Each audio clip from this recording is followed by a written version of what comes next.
आजादी, किसान भी बोला आजादी, किसान भी बोला आजादी, मजदूर भी बोला आजादी, मजदूर भी बोला।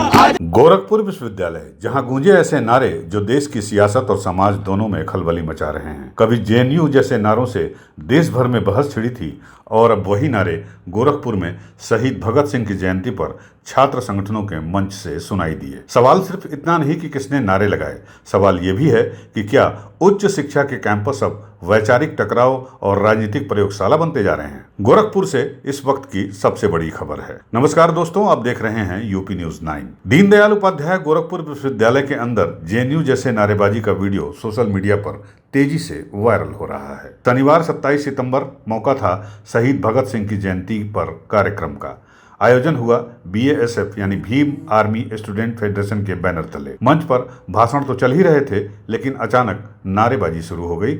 हमें चाहिए आज़ादी, हम लेकर रहेंगे आज़ादी। आरएसएस बीजेपी सुन लो आज़ादी, ये आवाज़ थी विश्वविद्यालय के विधि प्रथम वर्ष के छात्र चंदन यादव की। उन्होंने शुरुआत की, साथ खड़े छात्रों ने उसे दोहरा दिया और देखते ही देखते ये वीडियो सोशल मीडिया पर आग की तरफ फैल गया। चंदन यादव ने अपने बचाव में कहा कि मुझे कार्रवाई से डर नहीं है। शहीद भगत सिंह ने कहा था कि आज़ादी मिलने के बाद भी कई जगह आज़ादी अधूरी रहेगी। मैंने वही बात दोहराई है, डर बस इस बात का है कि कुछ लोग मुझ पर हमला न कर दें। देखिए, ये काफ़ी विवाद नहीं हो रहा है। ये विवाद प्रिंट मीडिया से लिख करके भेज दिया गया, उसने हूबहू ऐसे छाप दिया और उसकी कोई दिक्कत नहीं, हम भी लिख के भेजते तो छाप देती। रही बात जेएनयू का नारा, तो जेएनयू का नारा क्या जेएनयू का नारा है? आप उस छोड़ दे जेएनयू का, मैंने उस नारा में हम लोग गलत क्या कह रहे हैं। अगर तुमको लगता है कि हम बात गलत कह रहे हैं तो यानी तुम उसके साथ खड़े हो। तब जब मैं कह रहा हूँ पाखंडवाद से आज़ादी, है ना, जब मैं कह रहा हूँ कि ऊंच नीच से आज़ादी, झूठ मूठ से आज़ादी, और दूसरी बात एक बात कह रही कि बीजेपी और आरएसएस से आज़ादी की मांग हो रही है, सरकार में कौन है? क्या कहें, नेहरू से आज़ादी? नेहरू जी से बोल दें कि हमको आज़ादी दीजिए? क्या बोलें, अटल जी से बोल दें? किससे बोलें? सरकार में आप हैं, बीजेपी है, आरएसएस है, सरकार में आप लोगों तो किससे कहेंगे? तो कहेंगे बीजेपी से आज़ादी। और मैं एक बात बता दूं, पॉलिटिकल पार्टी का आलोचना करना भारत में यदि रहते हो तो सुन लो, पॉलिटिकल पार्टी का आलोचना करना अपराध नहीं है। अगर अपराध होता तो रोज राजनेताओं के ऊपर 10-10 मुकदमे दर्ज होते। ठीक है, रोज वो लोग एक पार्टी को दूसरे पार्टी गाली देते हैं, एक पार्टी को दूसरे पार्टी गाली देते हैं। तीसरी बात, अंग्रेज गए लेकिन अंग्रेज अपने कुछ पुत्रों को छोड़ के गए हैं। भगत सिंह अंग्रेजों को बर्दाश्त नहीं थे, आज उनके कुछ पुत्रों को बर्दाश्त नहीं है। मैंने भगत सिंह की बात कही है और भगत सिंह कहते हैं कि देखिए, ये चले तो जाएंगे, अंग्रेज तो चले जाएंगे, लेकिन जो इनके साथ रहेंगे, इनके जो आने वाले लोग हैं, वो लोग किस प्रकार के होंगे। मैं सिस्टम की बात कर रहा हूँ, सिस्टम में चेंजिंग। और सिस्टम में चेंजिंग का बात का मतलब कि साहूकार आपका धन ना ले। सिस्टम में चेंजिंग का बात मतलब कि छत आपके ऊपर ना गिरे। जब आपके विद्यालय के बच्चे पढ़ने जाएं विद्यालय में, प्राथमिक विद्यालय में, तो छत ना गिरे, और छत गिरे तो उसकी जवाबदेहिता तय होनी चाहिए। मैं उसकी बात कर रहा हूं, लेकिन इन चिंटुओं को समझ में नहीं आता है। ये लोग भेज देते हैं जेएनयू जैसा नारा लगा। अरे जेएनयू को बनाओ, तो जेएनयू को बनाओ। जेएनयू में 150 रुपये में पढ़ाई होती है, गरीब से गरीब लड़का पढ़ लेता है। निर्मला सीतारमण जेएनयू से हैं, जयशंकर जेएनयू से हैं। जो आईएएस लोग हैं, आईपीएस लोग हैं, जब उनको ट्रेंड कर दिया जाता है तो सर्टिफिकेट जेएनयू देता है। तो जेएनयू तो होना अपने आप में गर्व है। इनको जेएनयू को क्यों लगता है कि जेएनयू सिर्फ और सिर्फ विवादास्पद चीज़ें हैं? कुलपति का कड़ा रुख भी सामने आया है। जैसे ही वीडियो वायरल हुआ, विश्वविद्यालय प्रशासन हरकत में आ गया। कुलपति प्रोफेसर पूनम टंडन ने साफ साफ कहा कि विश्वविद्यालय प्रशासन ने किसी भी तरह की अनुमति न तो लिखित दी थी न मौखिक। इस तरह की गतिविधियों की इजाजत हम यहाँ नहीं देंगे। शहीद भगत सिंह की जयंती मनाना अलग बात है, लेकिन राजनीतिक नारों और प्रचार प्रसार की इजाजत कभी नहीं मिलेगी। इस पूरे प्रकरण की जांच होगी और दोषियों पर सख्त कार्रवाई की जाएगी। देखिए, संज्ञान में आया है कि हमारे गेट पे किसी संगठन ने कुछ कार्यक्रम किया था। हम पहले भी ऑफिशियल ऑर्डर निकाल चुके हैं कि कोई भी संगठन या कोई संस्था कोई भी कार्यक्रम हमारे परिसर में करती है तो विश्वविद्यालय प्रशासन की अनुमति से होना चाहिए। और बिना अनुमति के कोई कार्यक्रम होता है तो वो ठीक नहीं है, गलत है ये, और कोई भी करेगा उसके खिलाफ कार्रवाई की जाएगी। अनुमति दी गई थी आपके यहाँ से? नहीं, हमने अनुमति नहीं दी थी। ये जयंती के लिए इन लोगों ने कार्यक्रम किया? जयंती तो हमने अपनी भी मनाई थी भाई, विश्वविद्यालय जयंती तो अब हम लोग खुद मना रहे हैं जयंती इनकी, और सब छात्र उसमें आके ज्वाइन कर सकते हैं जयंती, जहाँ मनाते हैं खुद भी।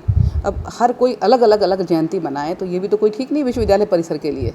यहाँ पे मैडम, स्टूडेंट्स से क्या आप कहना चाहेंगे इस तरह? स्टूडेंट से हम कहते हैं कि विश्वविद्यालय परिसर शैक्षणिक गतिविधियों के लिए बना है, एकेडमिक एक्टिविटीज़ के लिए बना है, कल्चरल एक्टिविटीज़ के लिए बना है।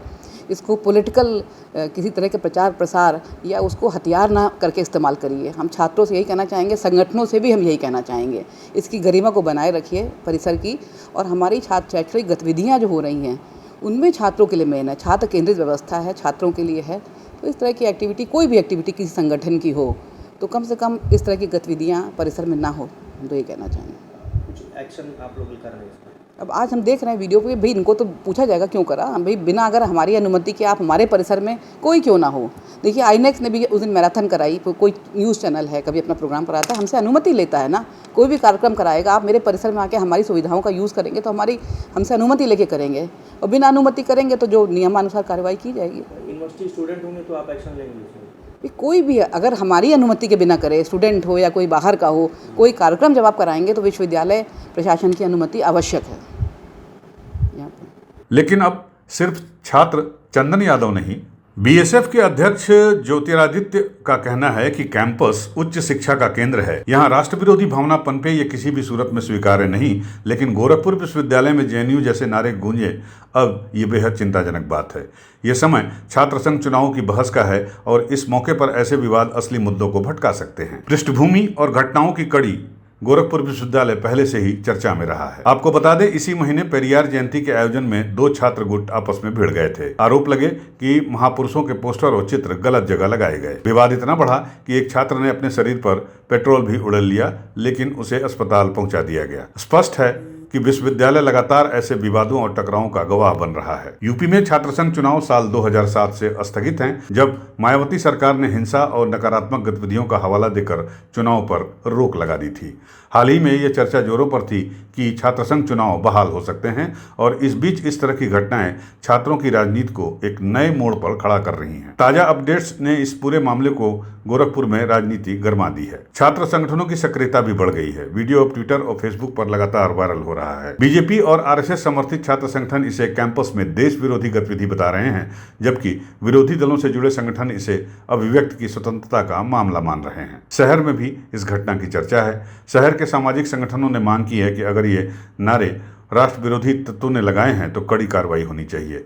वहीं कई शिक्षाविद इसे छात्रों की स्वतंत्र आवाज बताते हुए कहते हैं कि विश्वविद्यालय चिंतन और बहस का केंद्र है, इसे सिर्फ राजनीतिक कोण से देखना उचित नहीं है। गोरखपुर विश्वविद्यालय में भगत सिंह की जयंती पर गूंजे आजादी के नारों ने एक बार फिर देश की छात्रों की राजनीति और शिक्षा के संतुलन पर बड़ा सवाल खड़ा कर दिया है। क्या यह सिर्फ छात्रों की अभिव्यक्ति थी या यह उच्च शिक्षा संस्थानों में बढ़ती राजनीतिक विचारधारा की गूंज है? गोरखपुर से धनेश कुमार की रिपोर्ट।